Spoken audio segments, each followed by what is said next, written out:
पिछले 165 दिन से अमेरिका, ईरान और इजरायल के बीच जो जंग छिड़ी है, आखिर उसके रोकने का तरीका क्या है? वो थमने की बजाय और ज्यादा भड़कता क्यों जा रहा है? ब्रेक पे जाने से पहले कई सारे पहलुओं पर चर्चा हुई, लेकिन एक मुद्दा बार बार निकल कर सामने आ रहा है, वो है मिड टर्म इलेक्शन। अमेरिका में मिड टर्म इलेक्शन होना है। ईरान चाहता है कि मिड टर्म इलेक्शन तक इस युद्ध को खींचा जाए ताकि ट्रंप के ऊपर घरेलू प्रेशर बनेगा तो ट्रंप अपने रुख में कुछ नरमी लाएंगे, और नरमी लाएंगे तो ईरान की बातें मान ली जाएंगी। लेकिन एक बड़ा ही सीधा सवाल मैं पूछना चाहूंगा विभूति झा साहब को और धीरज कौल साहब को, दिखाई स्क्रीन पे कि मिड टर्म इलेक्शन में ट्रंप का कमजोर पड़ना या फिर ट्रंप का हार जाना, ये कितना मायने रखता है वहां की पॉलिसी को लेकर के, खासतौर से इंटरनेशनल पॉलिसी को लेकर के? विभूति झा साहब, देखिए ऐसा है कि मिड टर्म इलेक्शंस होती है, ये कोई नई बात नहीं है। और राष्ट्रपति की जो पार्टी होती है, कभी हारती है कभी जीतती है, कोई ज्यादा उथल पुथल नहीं होता है। लेजिस्लेटिव हारने का मतलब क्या होता है? अगर वो कांग्रेस में, अगर मान लीजिए हाउस ऑफ रिप्रेजेंटेटिव्स में उनकी मेजोरिटी कम होती है, तो बहुत सारे लॉज वो नहीं पास कर पाएंगे। बट एडमिनिस्ट्रेटिव एक्शन तो चलता रहता है। सेनेट हो जाएगा, अगर सेनेट लूज कर गए तो वहां पे बहुत सारे नॉमिनेशंस, कॉन्फर्मेशन वगैरह नहीं होती है। तो लेकिन ये कोई पहली बार नहीं होगा, ये कोई आखिरी बार नहीं होगा। लेकिन इस सिलसिले में एक मुद्दा डाल दूं यहाँ आपके ये रिसर्च वाली बात है कि ट्रंप को मैंने ये सजेशन दिया हुआ है थ्रू अ मीडियम कि ईरान और इमिग्रेशन, जिसके कारण उनकी लोकप्रियता कम हो रही है, उसमें ट्रंप जो है सिर्फ Bill Clinton, Barack Obama, Hillary Clinton, Nancy Pelosi, जितने सारे डेमोक्रेटिक लीडर्स हैं, बर्नी सैंडर्स, उनके जो बयान है ईरान और इमिग्रेशन पे, डिपोर्टेशन पे और किस तरह से ईरान को मारा जाएगा, वो उन स्टेटमेंट्स को बिल्कुल दिखाएं और कहें I am president, I approve this message. Hillary Clinton का तो मैसेज इतना गंदा है ईरान के बारे में, तो आप देखेंगे तो कहे दंग रह जाएंगे। ट्रंप एक्चुअली वही कर रहे हैं जो डेमोक्रेटिक प्रेसिडेंट्स और लीडरशिप ने पहले कहा हुआ है। I do not know how he will run that campaign, I hope he does it. Dheeraj Kaul साहब, संक्षिप्त में। आपको मेरी आवाज आ रही है? I think I lost you. जी आ रही आप कैन यू हियर मी? हाँ, देखिए ये हाँ, तो आवाज आ रही है अभी। हाँ, ये जो बात की बिल्कुल सही बात है कि काफी और लीडर्स ने ईरान के खिलाफ बोला था, पर जो ग्राउंड पे चीजें दिख रही हैं, हम इसे मिड टर्म ऑफ रेज भी कई लोगों का मानना है। ट्रंप की approval rating has drop to 38% versus 59% according to New York Times polling tracker.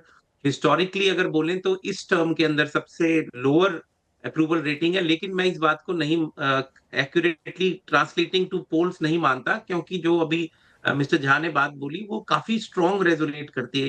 Illegal immigration और ड्रग्स, वॉर अगेंस्ट ड्रग्स, और इसके अलावा जो इकोनॉमी है, जो बड़े बड़े हेज फंड्स हैं, जो बड़े बड़े जिसको वॉल स्ट्रीट हम बोलते हैं वर्सेस कॉमन स्ट्रीट, उसके ऊपर बहुत बड़ी मात्रा में स्टेबलाइज किया गया है। लेकिन दो तीन ऐसे मुद्दे हैं, महंगाई, जिसके अंदर हाउस इन्फ्लेशन एक बहुत बड़ा इशू है, नहीं, मुझे यूएस के इंटरनल पॉलिटिक्स पे चर्चा नहीं, मेरा सिर्फ सवाल यह है कि अगर मिड टर्म इलेक्शन में ट्रंप कमजोर पड़ते हैं तो क्या इनकी नीतियों में बदलाव आ सकता है, या फिर कुछ ऐसे फैसले ईरान को लेकर जो अभी ले रहे हैं वो नहीं ले पाएंगे, ऐसा है क्या?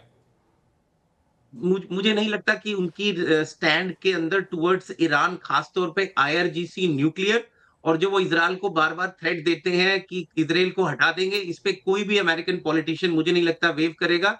और जो ईरान के प्रॉक्सीज हैं, हिजबुल्लाह, हमास, आपकी बात समझ गया, कॉर्नर कोई नहीं दिखाएगा।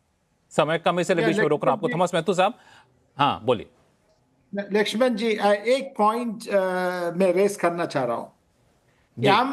अमेरिकन प्रेसिडेंट अभी Trump, we have to understand, is in second term. Please understand, American history में second term American presidents are tougher and less sensitive to politics. ये आपको समझना चाहिए। सो ज्यादा चेंज ट्रंप में होगा ही नहीं। और एक और चीज आपको समझना चाहिए, अब आप हर समय बोल रहे हैं कि November mid term election, number 1 senate तो वो लूज करने, I don't think he will lose. House of representative में थोड़ा सा थ्रेट है। एक चीज please understand, you are talking about November election. What happens after the election? You have a strong American president who will go berserk. Please understand that. जितना भी अभी restrictions है वो मिड टर्म इलेक्शन तक है मेरे ख्याल में। ईरान ये बात तो कैलकुलेट नहीं कर रहा। और सेकंड टर्म अमेरिकन प्रेसिडेंट्स हर समय स्ट्रॉन्गेस्ट स्टैंड ले चुका है। First term American mister Dayal साहब, प्रेसिडेंट बहुत इन्फ्लुएंस हो जाते हैं, सेकंड टर्म मिस्टर- इम्यून हो जाते। This is American. बिल्कुल, समय कम है इसलिए बीच में रोक रहा हूं मथुर साहब। मिस्टर दयाल साहब, संक्षिप्त में, मिड टर्म इलेक्शन तक क्या ट्रंप अपने रुख को नरम रखेंगे या फिर मिड टर्म इलेक्शन के दबाव में ईरान के प्रति अपने रुख को अभी फिलहाल कम कर सकते हैं, थोड़ा सा नरम रवैया अपना सकते हैं? ट्रंप साहब नरम नीति नहीं अपनाएंगे क्योंकि उनके लिए नहीं ये अपनाएंगे। कम डाउन हो जाएगा।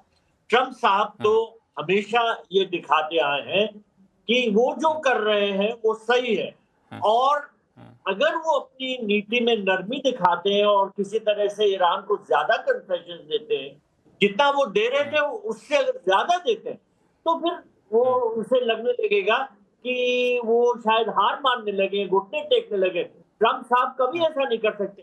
और देखिए दूसरी तरफ जो ईरान में रिजीम है वो तो बिल्कुल टोटलिटेरियन है। पब्लिक चाहे जो सोचती हो, उसको जो करना है वही करेगी। इस वजह से ये कमर आगा साहब, पब्लिक चाहे जो सोचती हो, ईरान के शासन को जो करना है वो करेंगे। सर समय कम है, बीच में रोक रहा हूं आपको। कमर आगा साहब, नहीं, मैं समझता हूँ कि ईरान की जो वो है वो MOU जो साइन हुआ था वो एक्चुअली उसी के ऊपर अड़िया रहना चाहता है। उस पे उनको उसी काफी पर रहना कंसेशन चाहिए। मिल चुकी है और नरेश उससे ज्यादा कौशिक साहब, उनको वो जानते हैं कि नहीं मिलेगी। नरेश कौशिक साहब, जो ओमान और ईरान के बीच में बातचीत चल रही है, आपको लगता है कि जो एक फॉर्मूला था कि इनकमिंग होगा ईरान से, आउटगोइंग होगा ओमान से, उस पर बातचीत बन जाएगी और फिर सारा कुछ नॉर्मल हो जाएगा? देखिए, वो तो ईरान ने ऑलरेडी कह दिया है कि उससे काफी नहीं है, हमें रेपरेशन चाहिए, हम और वो डिमांड कर रहे हैं।